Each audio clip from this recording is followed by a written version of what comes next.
All right, welcome to the Alfi podcast. This is episode 11. We have a very special guest, my good friend, Dr. Amir Davoody.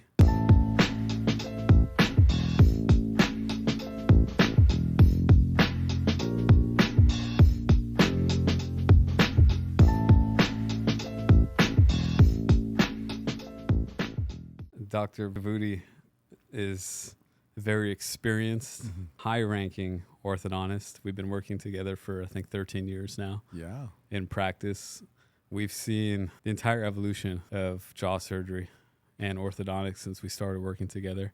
Yeah. I think we've done maybe over 1,000 cases Yeah.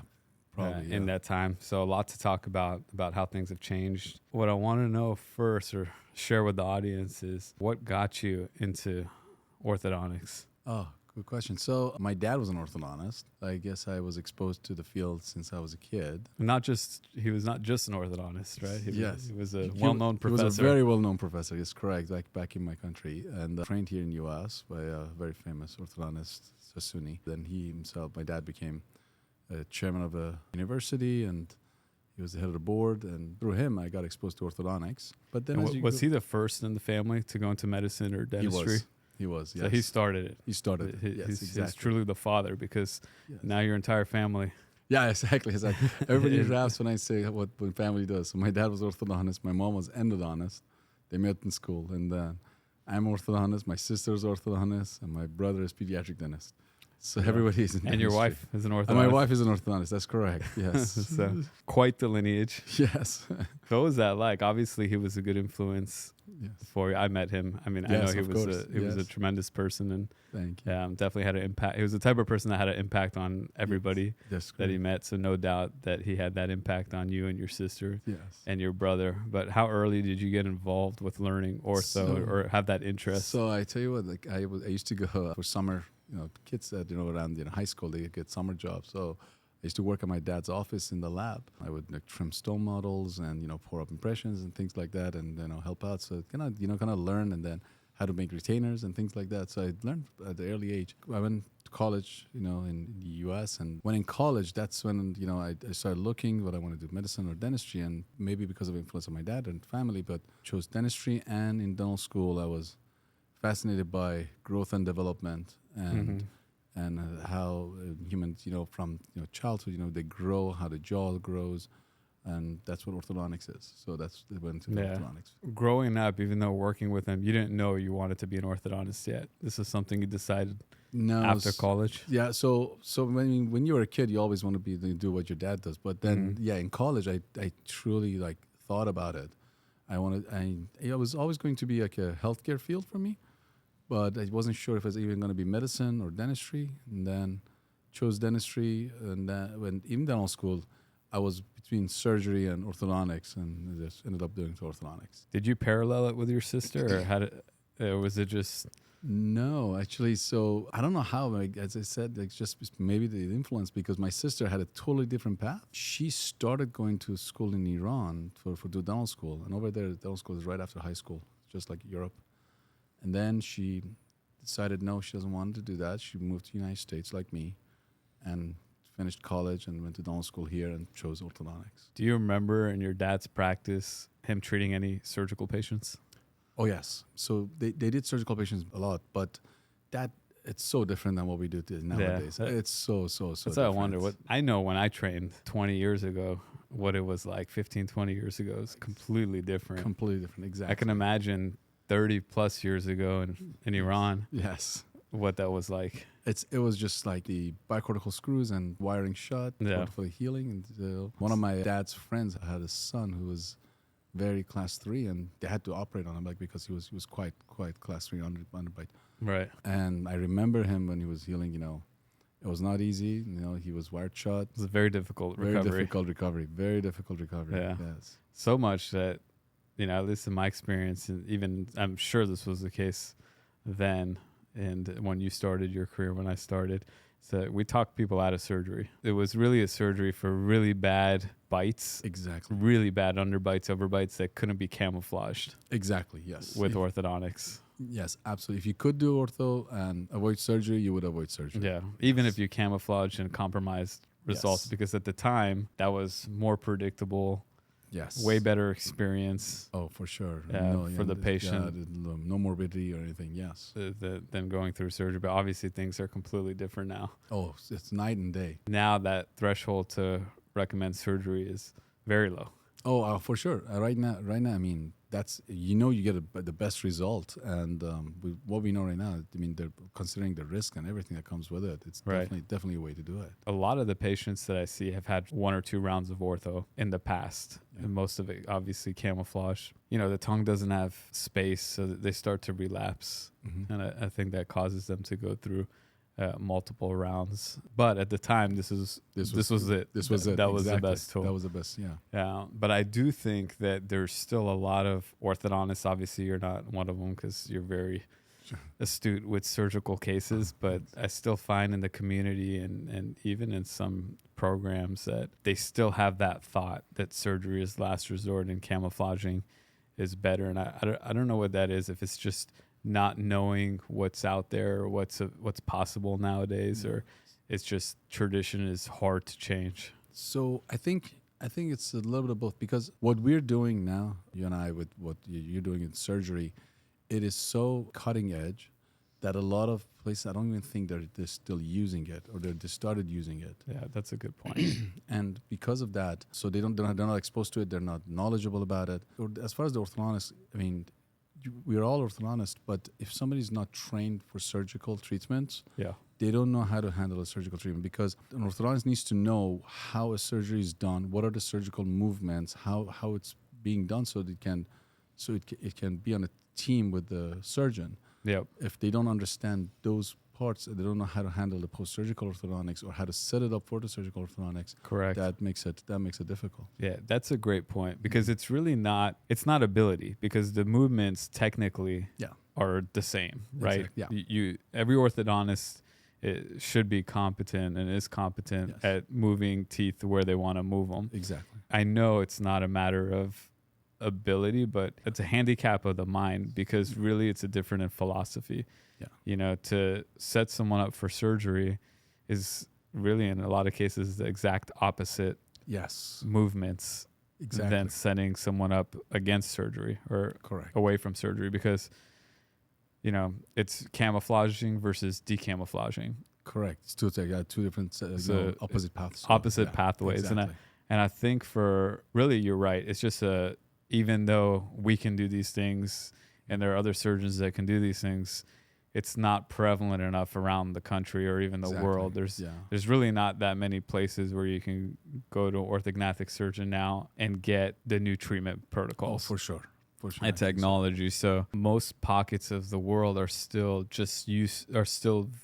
exposed to old traditional jaw surgery. So it goes back to what you were saying as a kid in school and what I was saying early in training. Yeah. So really it's a mindset and knowledge thing. Correct. No, absolutely. It's a mindset and exactly knowledge. Just know how to think about it, how to plan it, and to know what is achievable nowadays with the new technology. Correct. That's knowing what can be done, how is it done, Yeah. So those are the things. I mean, it's way different than when we started doing cases 13 years ago. Oh, for sure. Tell anybody, you're doing double jaw in less than an hour. Correct. They won't believe you. Yeah, exactly. They're like mind blowing. Like how? So, they don't believe it. Well, most surgeons think I'm lying. Yeah. But you're right. Now we can do it in under an hour. Before it was 6 to 8 hours. The Exactly. recoveries, people are back to work after a week. That was Yes. not the case. Yeah. In the past. Exactly. And the movements are way more predictable, stable, and we can make larger movements. Oh, that's the key. The stability of the movements and the predictability of the results. So essentially, do you get what you planned? Correct. That is key. Yeah. And it makes my life a lot easier. Yeah. Because post-surgical orthodontics becomes a lot easier to handle and a lot more predictable. I know what I'm going to be looking at before the patient comes back. Previously, the old techniques, it was like treatment planning the case twice. Once is before surgery, and then comes out of surgery. It's like, okay, so let's see what we got. So and you never knew what was coming. Exactly, you never knew what was coming. I was like, oh, did I get an open bite? Or so because of so many relapses and things like that. Yeah. But now all those are so minimal.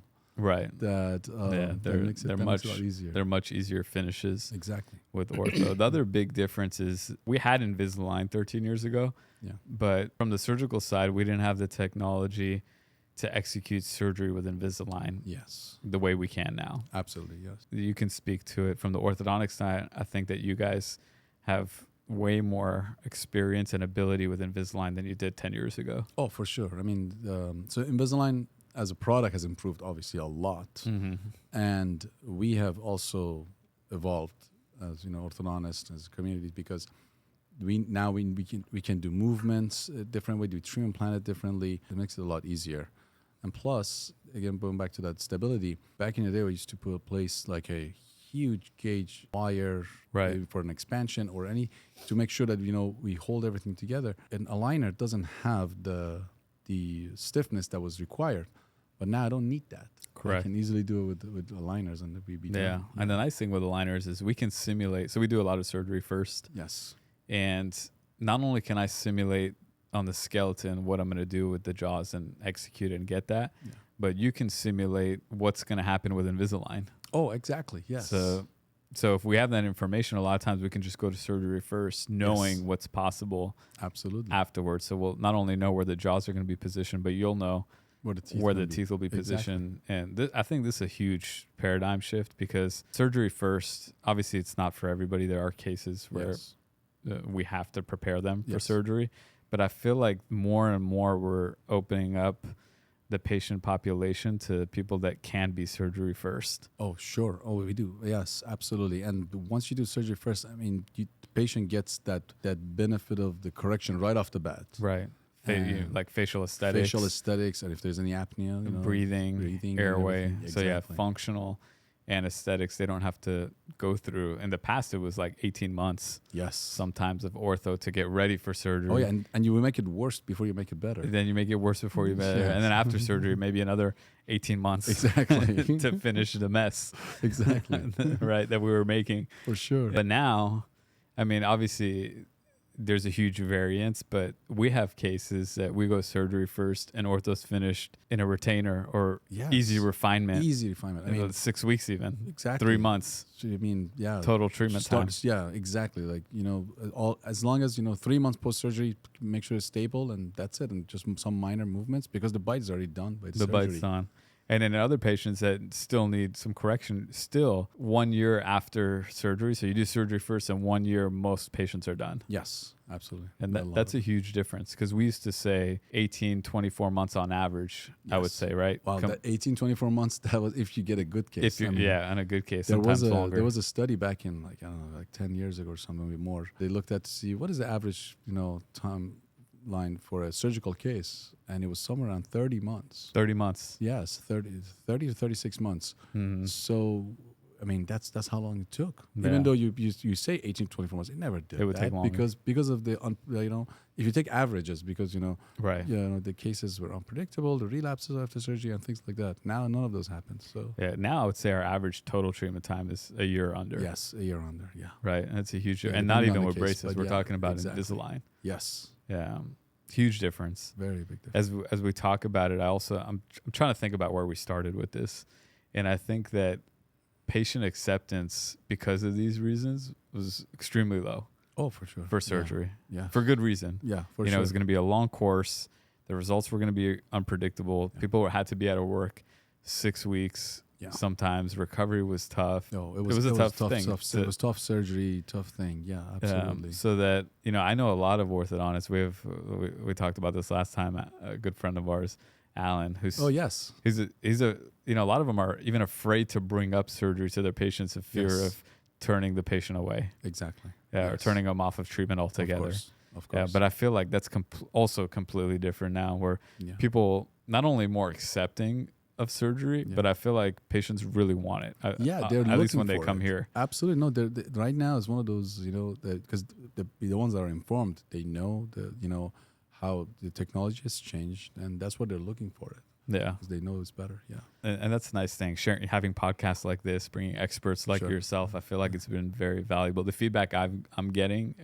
Every day, I had a lot of feedback just today. At least 5 patients have told me great. how nice it is to get this information Where in the really? past, this is very difficult information Yeah. to get, but to have Oh, a for sure. conversation, Yeah. with orthodontists like yourself and the surgeon that have done so many cases together. I think this Yeah. is very valuable. As we're on the topic of Invisalign, what percentage of patients do you think can actually get a great outcome with Invisalign instead of braces? Oh, a good percentage of patients nowadays. I mean, far better than before. The thing about Invisalign is you also have to take into account the actual person that is going to get. There's a compliance-driven. They have to be compliant. Yeah, exactly. So that puts a big variability into the whole thing. Overall, comparing to the past, Invisalign has come a long, long way for sure. That has changed for us, and I think for the better. So now we can do a lot tougher cases with Invisalign, and because of that, a lot of the adults who were not a candidate at the time and they don't want braces, Correct. now they have the option of getting treatment. Yeah. Professionals don't want to go to work. Exactly. Lawyers, engineers, Exactly. doctors, everybody that's in the workforce Everybody, for sure. don't want to wear metal braces. Exactly. As an adult. But now, and with Invisalign, you can't even tell. Yeah, exactly. Absolutely. Yeah. Would you say, in terms of cases, take the compliance factor out? Yeah. Would you say 9 out of 10 patients are candidates for Invisalign? 8 out of 10? So nowadays, I would say if you're looking at it, at least 7 out of 10 is candidate. 7 out of 10. 7 or 8 out of 10 is candidate. And those 3 out of 10 that are not good candidates, what kind of cases are these? So what makes someone a bad candidate for Invisalign? So those are it requires movements that we call unpredictable with Invisalign, like very, very difficult movements that are unpredictable in Invisalign. It's not that it's again, you can do it with Invisalign. It's just, as we said, quote unquote, unpredictable movements. So you're gonna have to try a little bit, multiple times with a refinement, or you have to get creative. Like if you have an impacted tooth, or if you're having a certain movements that you're trying to do with Invisalign that is not happening. So we do, for example, we place TADs, we place, like what we call power arms and things like that to make the movement and still use Invisalign. Yeah. So like we talked about anterior open bite. You said those are great cases for Invisalign. Great cases, yes. Because Invisalign covers, it works, covers the surface of the posterior teeth. So you can impact those teeth a little bit. So yeah, the nature of bite force, and so Invisalign is very pretty good, predictably we can extrude anterior teeth. Yeah. How about posterior open bites? Posterior open bite makes it a little bit harder, but we can do so many things. Elastics. Oh yeah, elastics. Cut the trays. Oh right. Yeah, we cut the trays. So you leave those teeth exposed. Exposed. So they don't have the cushion there. Exactly. So many possibilities. You just have to get creative about it. Yeah. How about expansion? Expansion now, Invisalign has its own expander out, and it works actually quite well. It's great product. Again, it's removable compared to our old school expanders. Again, it has to do with the patient. With adults, now we have MARPI. Right. So that's one of the big things that's happened in our field nowadays. We can expand. MARPI has become very popular. Very popular, yeah. We can expand predictably on an adult skeletally when we couldn't do it previously. Yeah. Do you think there's an age cutoff for, let's say, an adult male? So I mean, usually probably after around age 40, it becomes harder and harder, but also depends on the person. But yeah, we used to do SARPs more than we do now. Back then, you would put an expander. Yes.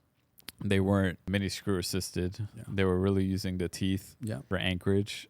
And then I would make surgical cuts down the middle, pretty much a Lafort cut without down fracturing the maxilla, so without mobilizing it. Yes. But we'd make all the cuts, and then you would, because everything's free without resistance, you would expand with a key.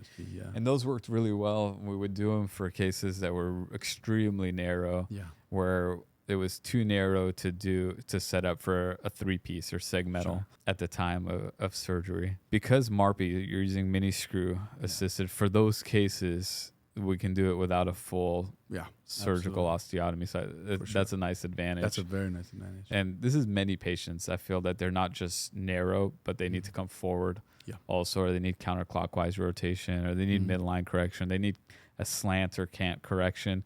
These really need jaw surgery. For sure. Double jaw surgery. And in my opinion, the majority of patients really have a 3-dimensional problem. They're going to benefit from jaw surgery. And for most expansions, I would say up to about a centimeter, but definitely 7-8 millimeters. We can do that at the time of surgery. Yeah.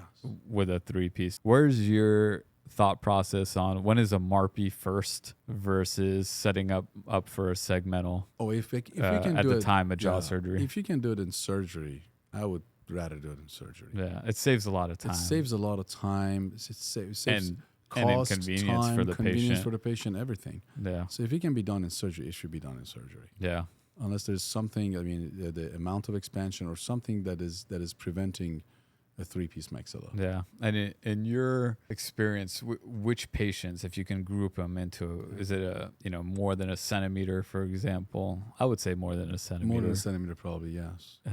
For expansion. But any other things you could think about where you would say, let's do MARPI first? So for me, MARPI is before surgery. I would say, yeah, pretty much that's what it is. Because some people want to put MARPI in because of the airway. Mm-hmm. But if you're already doing surgery, airway opens up. The airway's going to open it up Airway's tremendously. going to open up tremendously, exactly. Right. So, and the MARPI, amount you can get with a MARPI is not anything near exactly a jaw surgery. So that's the other thing. So people think jaw surgery is not going to open the airway, whereas actually that's how the airway opens. That's the best way. That's the best to way, open up for the airway. sure.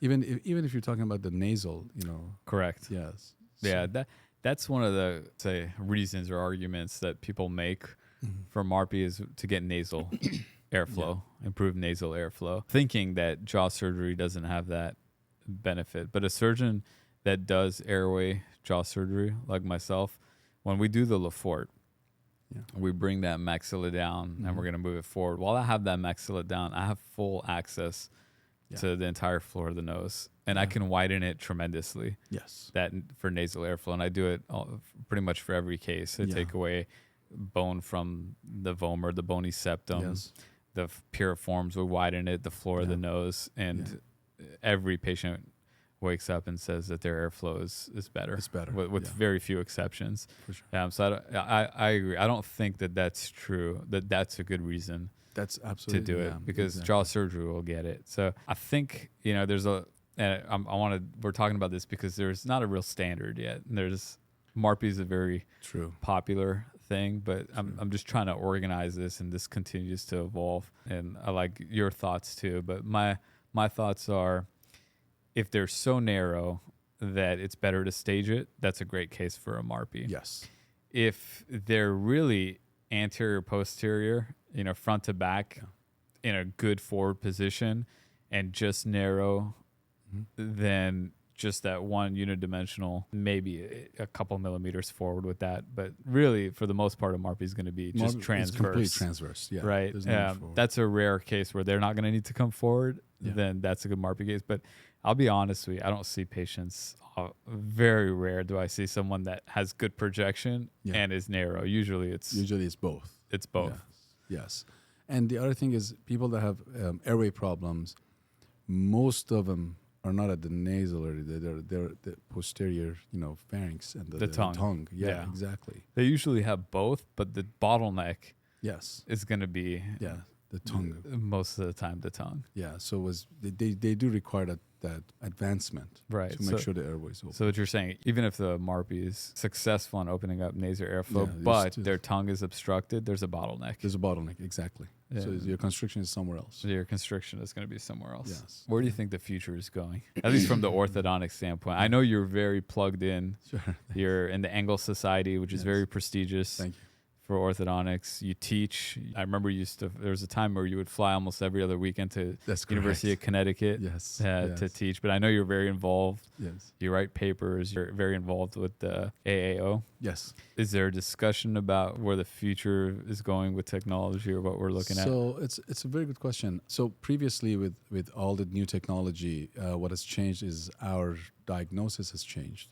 Now we have a lot more tools to make diagnosis and treatment recommendations. But where it's going from here forward, it'll be very interesting how AI is going to come to effect. Obviously, AI is touching everything that we do nowadays and every industry. I truly believe it will really help us diagnose better and be able to sort of streamline what we do. A lot of things that it would essentially take so much of my time to do. It will help me. There's a discussion always, is AI is going to replace us. I don't think so. No. I don't think so. I think it will be actually a tool that we're going to be using. Yeah, a really powerful tool. A very powerful tool. I mean, you look at how powerful simulating like an Invisalign case is. What do you call that simulation? Oh, the ClinCheck? ClinCheck. Yes. So the ClinChecks are, for me, they're really cool to see. Like slow motion, you see what's happening in 30 seconds. What's going to happen in 1 year of in 1 year, ortho, exactly. right? Yes. And I can only imagine with AI, the treatment planning. Oh, yeah. Like simulating the best, safest course of action as a tool can be, and then you say as a professional with experience based on the patient and their entire profile, is this going to work? Is this going to work or not? Now, even right now, I mean, Invisalign, when we send our models in, their tools kind of help us, but I still have to sit down and go over ClinCheck. I make so many changes usually to make it more, let's say, predictable. Because virtually you can move tooth anywhere. Correct. But is that going to happen in real life or not? And that's what there's so much to account for. Exactly. In that, is there AI that's helping with the ClinChecks at the moment? Or? So there's in beta testing. Yes. Yeah. Yeah. They're in beta testing. They're doing it, and they're getting better and better for sure. Yes. Yeah. Absolutely. Yeah, and I imagine for all of dentistry and medicine, such a powerful tool. It is. Yeah. You think about for radiologists. I know there are AI tools that can read like let's say a chest X-ray or CT of the lungs and pick up nuances that a radiologist might look over. Exactly. No, for sure. The dentistry too. There's so many softwares and dentistry right now. with cavities, pathology. Exactly. Like for me, that's very exciting because I think this is just going to be for better care. Yes, for the patient. Absolutely. Obviously, you need a professional to look at it. Yes. You wonder, is there going to be a time where the computers itself is going to not need us? Not need us, exactly. It's like, oh, yes. I don't know. We'll see. I imagine that there's a ability for computers to get there. Yeah, that'll be interesting. But certainly at the moment, it's going to be a powerful tool. Yeah, at the moment, at least in the next 5-10 years. Exactly. Where it's going to make it more efficient for a professional like you and I. Absolutely. And more efficient to make the right decision make the right for the decisions. patient. Yeah, don't miss anything, things like that. Yeah. So that's cool. AOS, we're Alfi oral surgery, airway oral surgery. Yes. You and I do a lot of airway cases for sleep apnea. When I was training, the data is there. We knew, even in the 90s, there was data that someone that had known sleep apnea, that MMA surgery, maxillomandibular advancement, bringing the jaws forward, was the best treatment. Yes. Better than UBB, palatoplasty, base of tongue it's the most reduction, hyoid suspension. Absolutely. And these things were papers and data and science that proved this 30 years ago, 20 years ago. So we knew it. But at the time, just because surgery was difficult and all these things, and these patients were sicker, recoveries were tough, results were not predictable or stable, we really still left it as a last resort kind of operation. That's changed.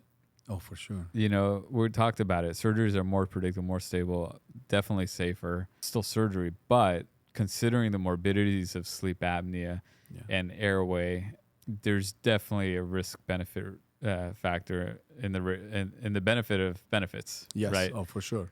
When it comes to jaw surgery, there still seems to be skepticism in the scientific communities, in dental schools, in ortho communities, some resistance. That is there a relationship between ortho and airway? I want to talk about what is the controversy about? What is right your now, thought process on it? There are a lot of research. So I don't have the new data, but there are a lot of research that are going on. The issue with it is the research behind it. It's a scientific proof that this is the case. Problem is because think of it this way: the prevalence of sleep apnea in kids is like 2.5%, but in adults is 15 to 20. So some of those kids grow up developing it, right? It happens over such a long span of time that it's hard studying it. All our studies are usually cross-sectional. Orthodontics by itself, you usually, happens when they're in the teenage years. And do you know if those kids are going to become, have sleep apnea or not in the future? Mm-hmm. That's the question. So that's why right now there are a lot of research going on to it, and I'm pretty sure within the next couple of years we're gonna have some good papers coming out, answering a lot of those questions. Yeah, from my perspective, I think we have the data is there to say jaw surgery is going to open up airways. There's some kind of disconnect, I'm thinking, because we know. I'm not talking about you because obviously we treat a lot of patients. No, but jaw I'm just talking about it's scientific proven. Right. MMA fixes. It's airway. the best fix. It's the best fix. for airway. It's the most predictable way of curing sleep apnea. Right. So that's in scientific papers. And then we also know it's common sense, but there's also evidence that tongue space, upper airway obstruction is usually behind the tongue. Yeah. And the tongue is housed in the jaws, so small jaws are a culprit for airway obstruction. Yes. We know this not even cognitively, but we know this in practice because one of the prescriptions for sleep apnea is a mandibular advancement device to bring the jaw forward. Yes. What I'm saying is the same people that say, I don't know if there's a relationship, will admit that bringing the jaws forward with an appliance will open up the airway. Correct. Will also admit that a CPAP, which blows air to push the tongue forward and open up that airway space, will open up the airway. Correct. But at the same time say, well, we don't know if jaws and teeth have anything to do with the airway. That's surgery, that's for sure. One of the big talks is the controversy on the 4x extractions. Yeah. So if you do 4x extraction and retraction, do you cause sleep apnea or do you cause airway problems? Scientifically, there's no paper showing that, right? Mm-hmm. But the reverse of it, jaw advancement, the maxillomandibular advancement, it's been shown to be, in fact, more effective than mandibular advancement devices. Right. That's definitely the case. The question of that, honestly, one of the things that we usually lack is in scientific papers, a good methodology and also lack of subject. It's tough to do such a study. You're right, but and then to answer that criticism, it's almost impossible to do a control study on that because you can't subject. We're going to take out premolars in this kid's and not premolars in that kid and pass any IRB. Yes, correct. That's so right? true. That's so true. It's not a valid. It's not unless valid, not here in this country. It's not in this country. It's true, but it's going to be. It's that's probably not a paper you can do. It's true. It's going to be probably retrospective, but with that, you need a lot of subjects and getting that many subjects. And even retrospective, that's a hard study to take away biases. Exactly. So I'll tell you my take on it. I do think that small jaws cause upper airway obstruction, and that is a huge cause of sleep apnea. Yeah. And I think that the specialties prescribe premolar extractions. Mm-hmm. The cause of that is the jaws are small. There's no room for the premolars, right? Yes. There's too much crowding. Yes. By definition, there's no room for the premolars. The jaws are small. So my philosophy on it is it's not removing the premolars that's causing the problems. It's not. It's a correlation. It's identifying that the jaws are small. Yes. That's important. I think that's what's important. And I do think that is, the argument of the premolars causing sleep apnea, that disconnect between that and the small jaws, I think is causing an issue. Yes, that's true. That's true. People always look for causality. So, So that's hard. I think that kind of puts a hard stop, and then it leaves the identification that these people have small jaws, and the small jaws are setting them up for airway problems. Yes. Like that bucket is being missed because of this argument. Correct. Yeah. No. You're absolutely, the way you put it is actually correct. So essentially, if the jaws are small or retrusive, one thing is for sure, like the class 2 cases, with retrognathic mandible have a higher chance of being diagnosed with sleep apnea. For sure. So now think of it this way: like if you have bimaxillary retrusive, right, and so you have smaller jaws, so then yes, you have crowding. Now, when we talk about crowding and small jaws, that's correct. But also the flip side of that coin would be some extractions happen because of large teeth. Yes. So essentially, absolutely, exactly. So that's or supernumerary teeth. Supernumerary teeth, exactly. Extra teeth. Yes. And sometimes we'll say, we need extraction still if we're setting up for surgery. Yes. Because the arch is too small for those teeth, and to decompensate. Exactly, to decompensate. We'll take out premolars. But I think that's important, we know we're going to then move the jaws forward because we're identifying them to be small. I think the issue is when we don't have a plan to bring them forward. and they Yes. don't have large teeth, Yes. abnormally large teeth. And they don't have supernumerary teeth.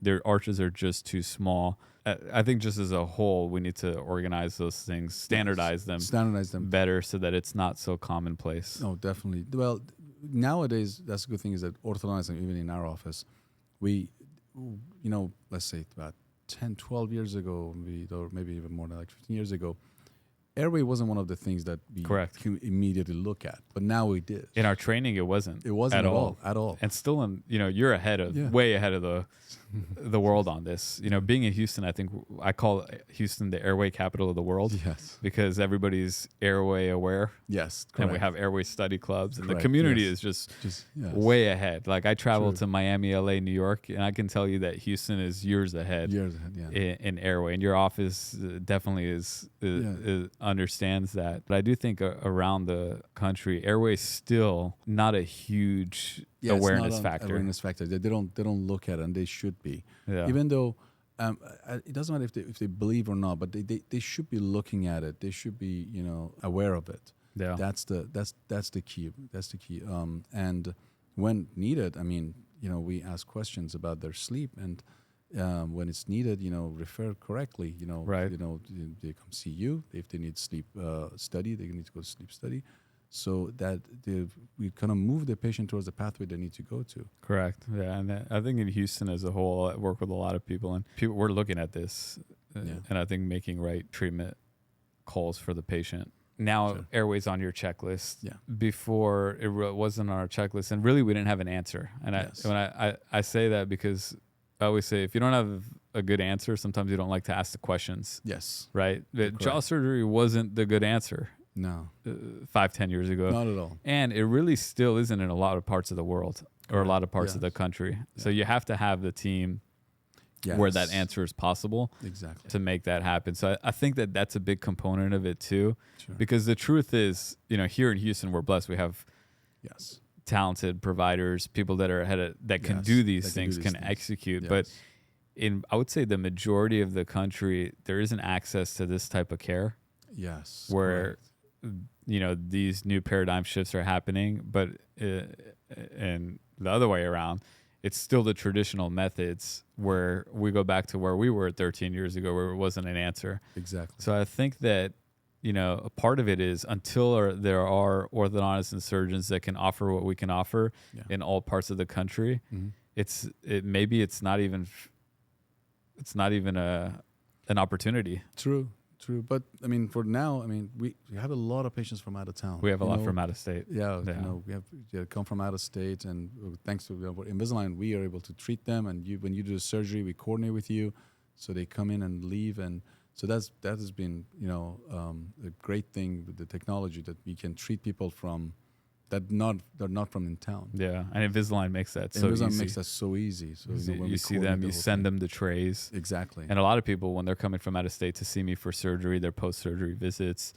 Yeah, we coordinate with you. Coordinate exactly. So they come for one visit, and they see you, and they see us, and then they're out. So for out-of-state patient, it really doesn't add much. Not much, not at all. Yeah, maybe a couple visits, but maybe one or two. Most, but for the most part, it's very convenient. Very convenient. And we have a lot of them, so it makes it easy for them. Yes, absolutely. I know we're running out of time. We're gonna have to have a part 2.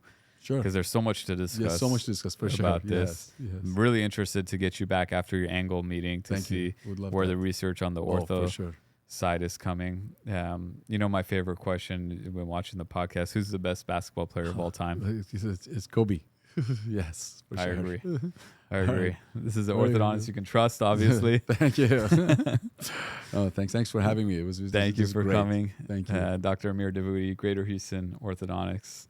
Thank you so Angle much. Society member, family of orthodontists. Yes. He's got ortho in your blood. Yes. For sure. There's not many people that can say that. But thank you. Thank you so for much. coming. This was fun.